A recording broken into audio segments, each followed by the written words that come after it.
Alright lads, it's Danny here today, bringing you a lovely video. So today we're going to prove sine of A multiplied by cos of B. Why is it equal to this? So before we jump in, I want you lot to leave a like and subscribe, and let's get right into it then. So what you lot are going to need are two tools, two trig identities, this one and this one basically. And we're going to replace these identities inside this equation.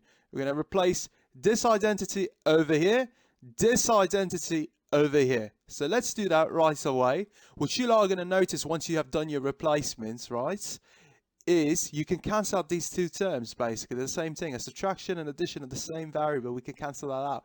And we're really going to be left with is sine of A cos of B plus sine of A cos of B. That's basically equal to 2 sine of A cos of B, and the 2's are going to cancel out in the numerator and denominator respectively, ultimately leading to sine of A cos of B on both sides, and you know, left hand side is equal to the right hand side, so by default, therefore sine of A cos of B is equal to this. So I hope you lot enjoyed this video. If this video has helped you lot, please drop a like and subscribe, and I'll see you lot later.